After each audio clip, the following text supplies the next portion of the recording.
जी नमस्कार, जोहार। हम फिर एक बार आ गए हैं झारखंड की राजनीति पे।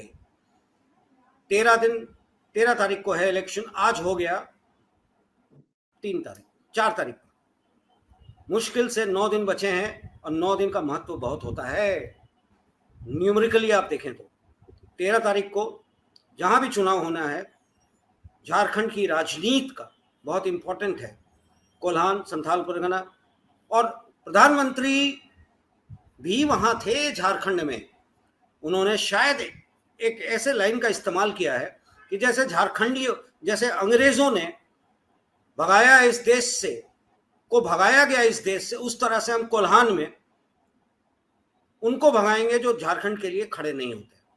यानी कि चंपाई सोरेन के लिए वो वोट मांगने की कोशिश कर रहे हैं, पर वो शायद भूल गए कि तीर धनुष ढो के ही चंपाई जी आज इस स्टेटस तक पहुंचे थे। आज भले भारतीय जनता पार्टी के साथ है। दूसरी बात, हेमंत सोरेन जी मुख्यमंत्री के प्रस्तावक नॉमिनेशन फॉर्म पे जिन्होंने साइन किया था, आज वो भारतीय जनता पार्टी के साथ है। क्या अगर वो ये कह दे कि मैं उनके साथ नहीं हूं, तो क्या हेमंत सोरेन जी मुख्यमंत्री का नॉमिनेशन कैंसिल होगा या फिर कुछ उसमें लीगैलिटीज हैं? इस पे हम डिस्कस करते हैं आज की झारखंड के चुनाव के संदर्भ में। हम चलते हैं रांची, जहां हमारे साथ हैं संजय समर जी और हमारे साथ जुड़ेंगे भारतीय जनता पार्टी के वरिष्ठतम नेता प्रेम कटारुका जी भी। फिलहाल हम संजय समर जी के पास जाते हैं पूछने के लिए, वरिष्ठ पत्रकार हैं, कि क्या स्थिति है। संजय जी, आप खुल के बताएं। नमस्ते जी नमस्कार, जोहार। देखिए, जैसा आपने सवाल उठाया मंडल मुर्मू की बात जो आपने कहा, स्वाभाविक सा बात है कि मंडल मुर्मू को लेकर के यहाँ ये गुलाबी ठंड में राजनीतिक गलियारा गर्म है। लेकिन ये किस तरह का इतिहास लिखा जा रहा है, ये इतिहास लिखने वाले जरूर लिखेंगे, चाहे जो मामला हो। लेकिन ये कोई नया मामला नहीं है अजय जी। इसके पहले आप गुजरात का जो निर्विरोध जीते थे सांसद, उनका नाम ले सकते हैं। इसके अलावा एकीकृत बिहार में एक विधानसभा पड़ता है आरा, 89 में वहां से चुनाव हो रहा था और डॉक्टर ईसा वहां से कांग्रेस के प्रत्याशी हुआ करते थे और उस वक्त की सरकार में वो लेबर मिनिस्टर भी थे अजय जी। और चुनाव के जिस दिन अंतिम दिन नॉमिनेशन के बाद जो फॉर्म चेकिंग का अंतिम दिन होता है, उस दिन उन्होंने नाम अपना वापस ले लिया था। तो मुनाफा हुआ विपक्ष को और वशिष्ठ नारायण सिंह वहां से विधायक बने थे। तो उस तरह से ये जो हुआ, ये कोई नई बात नहीं है। ये बात अलग है कि प्रस्तावक ही पाला बदल दे तो कोई क्या कर सकता है। तो इस पर तो जनता को ही सोचने का है। और इस लोकतंत्र में अगर अच्छा काम होता है अजय जी, मेरे ख्याल से तो वो जनता के द्वारा ही होता है, और अगर कहीं गड़बड़ी होती है तो उसके लिए भी जनता ही दोषी मानी जाती है। जनता को पूरी तरह से इसी चुनाव में अपने 5 साल का भविष्य देना होता है, तो उसको चेक करने की जरूरत है। और रही बात पाला बदलने की, तो मंडल मुर्मू बहुत बड़े नेता नहीं हैं झारखंड के, कोल्हान के बड़े नेता हो सकते हैं।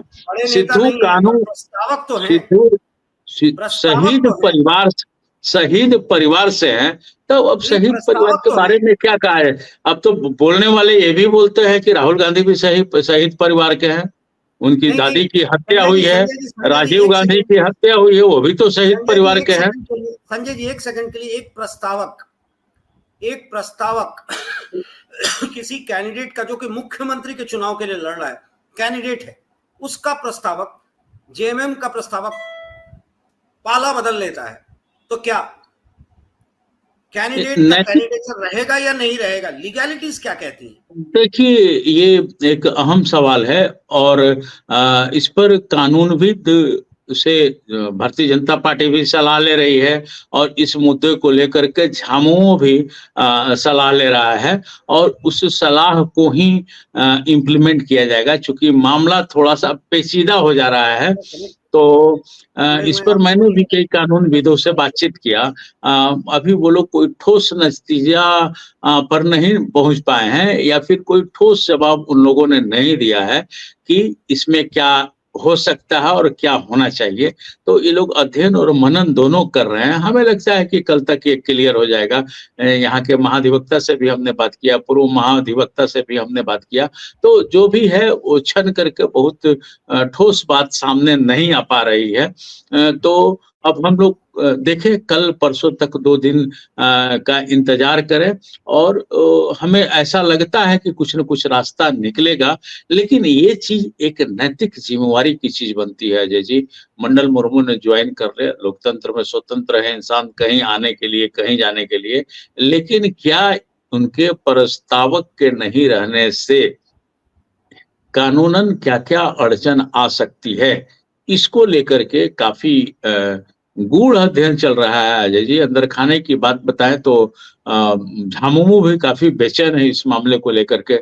इस मामले को कैसे दबाया जाए, या किस तरह का एक नया रास्ता खोजा जाए जिससे पार्टी की बचत हो, पार्टी अपना रुख अख्तियार करे और पार्टी सेफ हो सके, ऐसा है। चूंकि हेमंत सोरेन यहाँ के मुख्यमंत्री हैं, और आगे भी महागठबंधन की ओर से जो कार्रवाई चल रही है, उस कार्रवाई में साफ दिखलाई दे रहा है कि वही मुख्यमंत्री हैं। एनडीए में अभी मुख्यमंत्री की घोषणा नहीं हुई है, क्योंकि ऑलरेडी पहले से 4 मुख्यमंत्री इसमें प्रवेश करेंगे। संजय जी हमारे साथ प्रेम कटारुका भी जुड़ गए हैं। प्रेम कटारुका जी से ही पूछते हैं। अच्छा प्रेम जी, एक सवाल मेरा है, जो बड़ा सटीक सवाल है आज की तारीख में। हेमंत सोरेन जी मुख्यमंत्री के जो प्रस्तावक हैं, उनको भारतीय जनता पार्टी ने अपने में अपना लिया। जी, हेमंत सोरेन के प्रस्तावक आज की तारीख में भारतीय जनता पार्टी के नेता हो गए।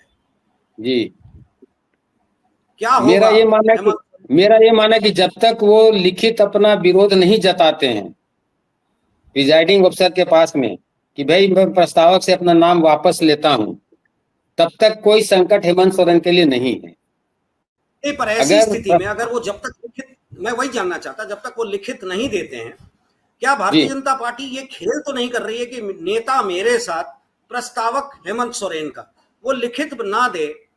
ये अजीब कहानी है ना। ये क्या है ना अजय जी, विश्वास जी और शिवराज चौहान का खेल है क्या? ऐसा है ना हेमंत अजय जी की अभी खेल ऐसा चल रहा है कि हम बेटा पैदा कर ना सके, कर सके दूसरों का घर तोड़ के अपने लिए बेटा खड़ा कर ले, बस वही स्थिति चल रही है पूरे देश में चल रही है, नॉट झारखंड में। हम बेटा पैदा करें ना कर पाए। बहुत सटीक है, ये सटीक जवाब है, ये सटीक जवाब है। आज की तारीख में दूसरे का घर तोड़ करके बेटा ले आए और बस मस्त रहे हम। ये तो बीजेपी और संघ का कभी भी आइडियोलॉजी नहीं रहा था।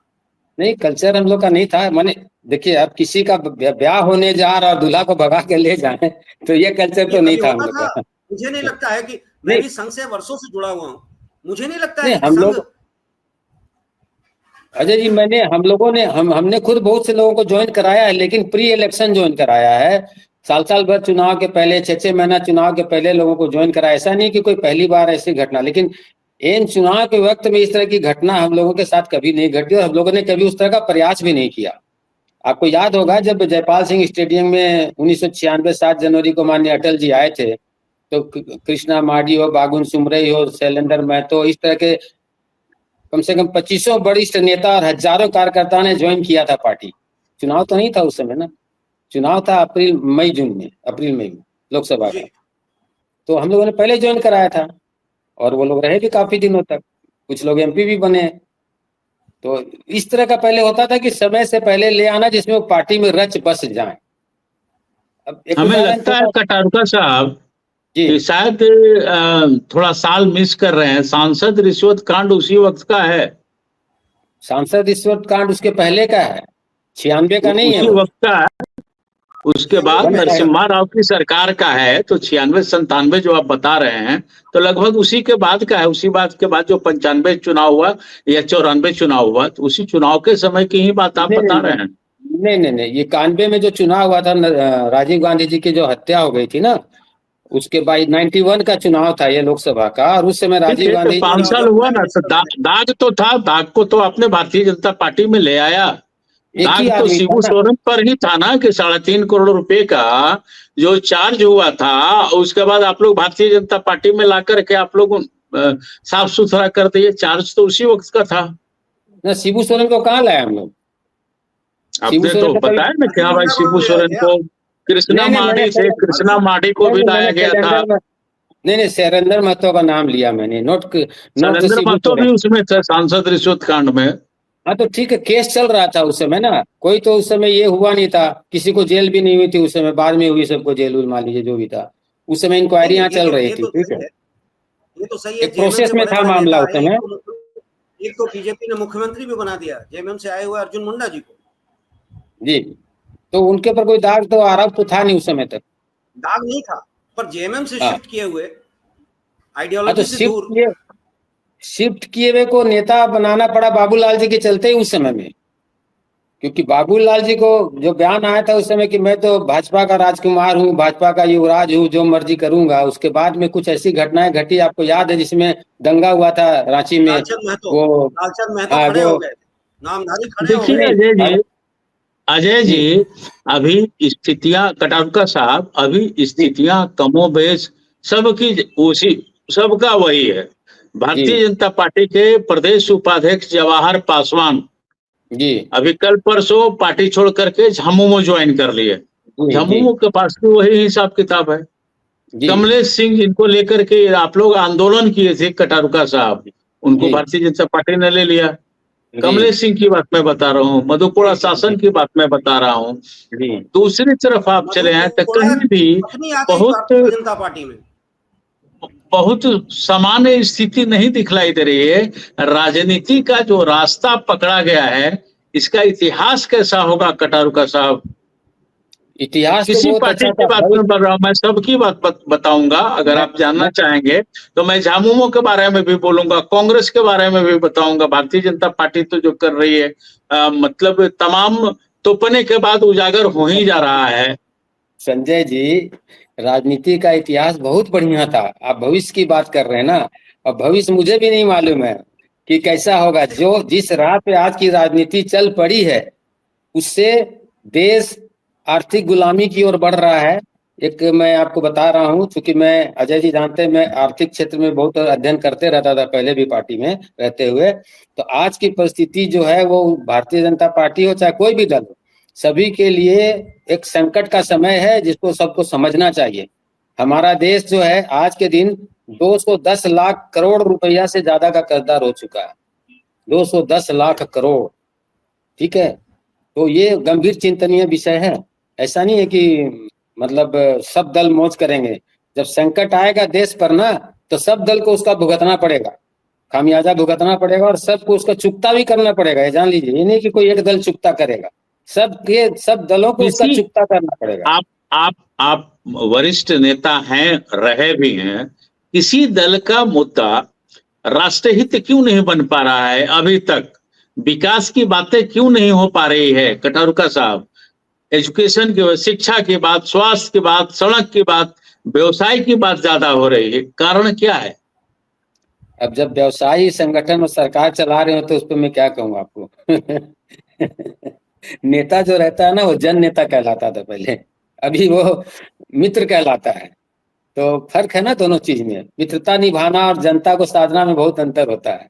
जनता को साधने के लिए त्याग करना पड़ता है, और मित्रता निभाने के लिए कोई त्याग नहीं करना, बस निभाते रहिए। मित्रता यही है मित्रता। तो दोनों में अंतर तो है ही है ना। झारखंड में चुनाव है अजय जी, अभी तक यहाँ ठोस कोई मुद्दा नहीं बन पाया।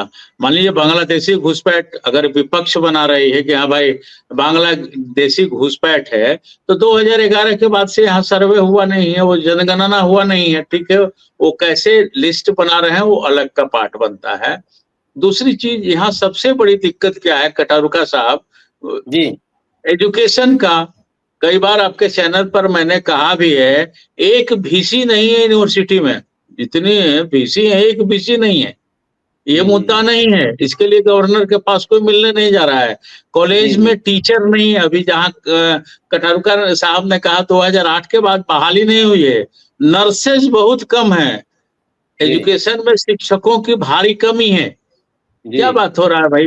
रोजगार पर कोई बात नहीं, 3 लाख कहाँ से वोट दे, 3 लाख नौकरी कहाँ से देंगे? ये बात सही बात है। मुफ्त का आइटम बटना कितना जायज है? दोनों के लिए मेरा एक सवाल है कि इस चुनाव में 2024 का जो चुनाव है, इसमें बड़ा मुद्दा जो नेता आते हैं बाहर से, मोदी जी ने भी कहा घुसपैठ, बांग्लादेशी घुसपैठ, पर कोई विकास की बात नहीं कर रहा। जैसा संजय जी ने भी कहा, आप तो प्रेम जी इससे ज्यादा बेहतर समझते हैं क्योंकि आप पार्टी से जुड़े हुए हैं। विकास के मुद्दे पे हमने कभी बात ही नहीं की। हम सिर्फ हमारे पास के मुद्दे, ट्राइबल फेस कौन है, यही देखते रहते हैं। विकास के मुद्दे की बात बराबर होती है, लेकिन वो एक छलावा से कुछ अधिक नहीं होता है। विकास कैसे होना है, क्या होना है, आप लोग भी देख रहे हैं। जो फ्लाईओवर या बड़ी बड़ी रोड बन रही है वो धसे जा रही है और हो रही है। तो पहले वाला जो एक तो होता था ना, विजिलेंस का जो बात होता था कि डरता था, ब्यूरोक्रेट भी डरता था, नेता भी डरता था कि भाई इसमें कुछ हो जाए। अभी सबको मालूम है कि कुछ होने वाला नहीं है, इसलिए सब बहती गंगा में कमल ओढ़ के घी पी रहे हैं। क्या कीजिएगा? तो विकास तो बहुत बड़ी बड़ी बात होती है। एक सवाल मेरा और आप दोनों के लिए जी, इस विकास की गति में जो रोक लगा है या कहें कि जो ऑब्स्टिकल्स आया है, हम बहती गंगा में हाथ धोने की कोशिश राजनेता तो करते रहते, नौकरशाह भी इस पे बड़ा खेल रहे हैं। नौकरशाही का खेला हुआ खेल है सारा। आप नेता हैं, आप उनके साथ कहीं ना कहीं तो जुड़े होंगे, आप देखते होंगे, जानते होंगे। आज नौकरशाह क्या कर रहा है? आपके साथ जुड़ता है, कल एक टिकट लेने की कोशिश में लग जाता है। ये क्या देश की राजनीति आगे बढ़ा रहा है? अजय जी आपको बहुत बढ़िया से मालूम है कि नेता तो नेता ही है, सारा खेल तो ब्यूरोक्रेट्स ही खेलते हैं। इसका उदाहरण आपने देखा होगा, जब यहाँ आंदोलन किया था मैंने टीडीएम के खिलाफ, आप तो रांची में थे उस समय ना, किसी बहुत बड़े नेता का हाथ था सर पर और लास्ट में एकदम अति हो गया, तब जाकर के उनको रस्सी कमर में लगा के सीबीआई ले गई। ठीक है, तो बेचारा होता है, बाद में भले परिपक्व हो जाता है, शुरू में तो नेता बेचारा ही होता है और सारा खेल ब्यूरोक्रेट्स ही खेलते हैं, मेरा ये मानना है। क्योंकि मैं ब्यूरोक्रेट्स के साथ बराबर लड़ा भी हूँ और मिल के साथ भी काम किया हूँ, दोनों काम मेरा था, मैं लड़ता भी था और काम भी करता था। ठीक है, तो सारा खेल ब्यूरोक्रेट्स का होता है। आज के दिन जितने भी घपले घोटाले हो रहे हैं या जितना भी अनदेखा हो रहा है वो सब ब्यूरोक्रेट्स के हाथ में, सारा कुछ ब्यूरोक्रेट्स के हाथ में। कोई कितना भी बड़ा नेता आज दावा ठोके कि ऐसा है वैसा, हाँ अभी ब्यूरोक्रेट्स चुनाव में खेला करते हैं, अभी देखिए खेला होगा और खेला कराने वाले भी। मेरा सवाल अजय जी, संजय जी एक सेकंड, मेरा सवाल सुन ले, आप दोनों के लिए है, उस पर हम दोनों का जवाब चाहेंगे। कि जब हमने झारखंड की लड़ाई लड़ी थी जी, बिहार से अलग होने की, हमारा मेन मुद्दा था कि झारखंड के जो रिसोर्सेज हैं उसका गलत इस्तेमाल कर रहे हैं ब्यूरोक्रेट्स, नेता करते हैं ऑफ कोर्स ब्यूरोक्रेट्स के थ्रू। पर आज की तारीख में ये देखा जा रहा है कि झारखंड में नेता कम, ब्यूरोक्रेट्स ज्यादा खेल कर रहे हैं। मैं आपके प्रेम जी, आपके आने के पहले मैं संजय जी से इसके बारे में दो जरूर जानना चाहता हूं। संजय जी देखिए, अजय जी, कटारुका साहब ने ठीक कहा, बिल्कुल सही कहा। अगर हमारा ब्यूरोक्रेट्स अगर मजबूत रहे तो एमएलए, एमपी, मिनिस्टर किसी का कुछ नहीं होता है। देवीलाल की एक सभा में मैं गया था, देवीलाल ने कहा था कि तमाम किसानों के ऋण माफ, भीड़ से आवाज़ें कैसे हो? बोले मैं जो बोलूंगा, मेरा ये जो चीफ सेक्रेटरी है वो लिखेगा और मैं साइन कर दूंगा तो वो नियम हो जाएगा। अगर वो साइन नहीं करेंगे तो नियम नहीं होगा। तो ब्यूरोक्रेट्स को काफी कठोर होने की जरूरत है, और ब्यूरोक्रेट सिर्फ मलाईदार पद पाने के लिए नेताओं के आगे पीछे घूमते रहते हैं। मैं सेक्रेटरी बन जाऊं, मैं ये बन जाऊं, मैं खनन विभाग ले लूं, मैं ग्रामीण विकास ले लूं। ये सब मलाईदार पद का जो सृजन हुआ है, इन सिर्फ ब्यूरोक्रेट्स के कारण से हुआ है। और ये अभी अच्छी बात हो रही है झारखंड के लिए कि ब्यूरोक्रेट्स भी जेल जा रहे हैं। मधु कोड़ा शासन में कहाँ जेल गए, एक प्रदीप कुमार जेल गए थे उसके बाद। लेकिन अभी जो चल रहा है, जो पुराने इतिहास के पन्ने उल्टे जा रहे हैं, चाहे पूजा सिंघल गए, चाहे छवि बिरवानी गए, अभी विनय चौबे के यहाँ भी रेड हुआ, मनीष रंजन को बुला करके पूछताछ की गई। तो ये मतलब देश के लिए दुर्भाग्य है और लोकतंत्र के लिए दुर्भाग्य है कि जिनकी अहम भूमिका है, जो सरकार है, जिसको सरकार कहते हैं, नदी का तीर वही रहता है, पानी बदलते रहता है, पॉलिटिशियन आते जाते रहेंगे अजय जी, लेकिन वो तीर जस का तस रहता है। तो उस तीर को जस के तस रहने की जरूरत है सरकारी अधिकारी को, सरकारी कर्मचारी को, और खास करके ब्यूरोक्रेट्स को। ब्यूरोक्रेट्स ही जब भ्रष्ट हो जाएंगे तो फिर जनता का क्या हिसाब किताब होगा, आप समझ रहे हैं। और इसमें जो योजनाएं बन रही है मुफ्त की, कई बार मैं कई चैनल से इसका विरोध किया हूं, आज भी मैं कह रहा हूं कि ये मुफ्तखोरी अगर बंद होगी तब भ्रष्टाचार भी बढ़िया से बंद होगा। अदरवाइज ये भ्रष्टाचार रहेगा और लोग आराम से खाते पीते रहेंगे। हमें लगता है कि ये वरिष्ठ नेता हैं कटारुका जी मेरी बात से जरूर सहमत होंगे। ये योजनाओं, मुफ्त की योजनाओं को लोगों को नकेल देने की जरूरत है। श्रम कीजिए, और इंसान द्वारा किया गया किसी प्रकार का श्रम, सकारात्मक श्रम, और राष्ट्र हित के विकास के लिए होता है, समाज हित के विकास के लिए होता है, उस गांव, उस घर, उस टोले के विकास के लिए होता है, जो विश्व के मानचित्र पर अपना स्थान स्थापित करता है अजय जी। तो ब्यूरोक्रेट्स को जो लिया जा रहा है, उनको समझा करके, और अगर चोरी पकड़ी गई तो कठोर दंड की बात होनी चाहिए, और इसमें न्यायालय की अहम भूमिका होगी अजय जी। तभी अभी जितना फैलाव हुआ है इस पर नकेल दिया जा सकता है। चलिए अब हम प्रेम जी से जानना चाहेंगे एक अंतिम, before we end the debate. Prem ji, देखिए अभी संजय जी ने जो कहा उससे मैं भी पूरी तरह से सहमत हूं अजय जी, कि जब तक जनहित की बात तो करते हैं, लेकिन जनहित के अनुरूप अगर निर्णय लेने लगे, योजना बनने लगे और उस पर कार्य होता रहे, तो देश को विकसित होने में बहुत समय नहीं लगेगा, किसी भी राज्य को विकसित होने में समय नहीं लगेगा।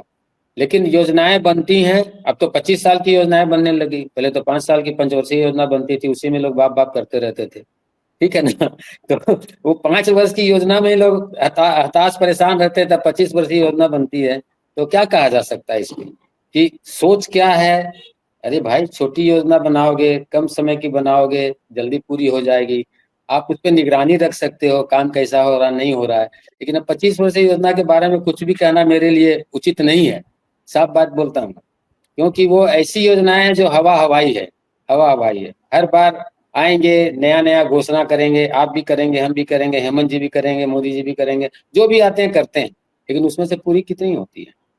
आज हम लोगों ने तो कभी जीवन में शिक्षा पर 18% टैक्स का 1% टैक्स भी नहीं दिया। आज एजुकेशन पर 18% टैक्स है। कौन आवाज उठाता है? कौन मीडिया आवाज उठाता है? ये मीडिया का काम है, ये जुडिशरी का काम है देखने का। आज जुडिशरी भी, इन्होंने, संजय जी ने मेरी दुखती रग पर हाथ रख दिया जुडिशरी के मामले में, ठीक है, क्योंकि जुडिशरी भी एक एक मामले को जो राजनेताओं से जुड़ा होता है या भ्रष्ट ब्यूरोक्रेट से जुड़ा हुआ था, उसको इतना लंबा खींचते हैं कि बेचारा केस फाइल करने वाला थक जाता है। नहीं, ऐसा नहीं होना चाहिए, टाइम बाउंड केस को निपटारा होना चाहिए, और साक्ष्य उसी से मांगेंगे जिसने की केस फाइल किया है। अरे उसने तो जांच की मांग की है ना भाई, आदेश देना आपका काम है ना, जांच करवाइएगा कि नहीं करवाइएगा। लेकिन नहीं, उसी को बोलेंगे साक्ष्य जुटा के दो। अरे उसने तो थोड़ा बहुत नमूना दे दिया, तभी तो केस आप एक्सेप्ट भी किए, नहीं तो नहीं करते ना। तो यही हालत है। देखिए देश हमारा, मैंने अभी कहा कि समय रहते अगर देश के नेता ब्यूरोक्रेट्स संभल जाए, जुडिशरी संभल जाए, उसी में हमारे देश का कल्याण है। वरना जिस रफ्तार से कर्ज बढ़ रहा है, 53 लाख करोड़ से बढ़ करके अगर 205 लाख करोड़ हो गया है, ये बहुत ही गंभीर विषय है, बहुत गंभीर बात है। महंगाई बढ़ती जा रही है देश के अंदर में, लोगों की जो जमा पूंजी है, मध्यम वर्गीय परिवार, गरीब परिवार की, वो खत्म होते जा रही है। तो इस पर चिंतन मनन होना चाहिए, मैं आपके माध्यम से बताना चाहता हूँ। बस इससे ज्यादा क्या कहूँ, कहने को बहुत कुछ है। प्रेम जी, आपने बहुत तरीके से बातों को रखा, संजय जी आपने भी बहुत तरीके से बातों को रखा है, और हमारे व्यूअर्स के लिए ये सोचने की बात है। और खास करके मैं ये कहता हूँ कि झारखंड में इलेक्शन है, 13 और 20-23 को रिजल्ट आने वाला है। हमारे व्यूअर्स, हमारे जो वोटर्स हैं झारखंड में, उनको भी सोचना पड़ेगा कि आप कहाँ हैं, किसको चुनते हैं, सेलेक्ट करते हैं या इलेक्ट करते हैं। ये दोनों में बहुत अंतर है, सेलेक्ट करना और इलेक्ट करना। ये आम जनता को समझ में नहीं आता। आप दोनों ने बहुत तरीके से लोग चीज़ों को सामने रखा है, और मैं यही कहना चाहूँगा कि झारखंड के चुनाव में हमारे वोटर्स इस बार चीज़ों को समझें। जो हमारे गेस्ट्स ने बताया, हमारे प्रेम कटारुका जी और संजय जी ने खुलकर जो बातें करी हैं आज, उस पर ध्यान दें, और वोट देते समय इस बात का ध्यान रखें कि झारखंड के लिए भीतरी बाहरी घुसपैठ कहाँ का नहीं, करप्शन या विकास, क्या मुद्दा आपके लिए होगा, ये सोचें। बस जाते जाते एक छोटे से शब्द के साथ संजय जी के पास और प्रेम जी के पास, पहले मैं प्रेम जी के पास जाऊंगा।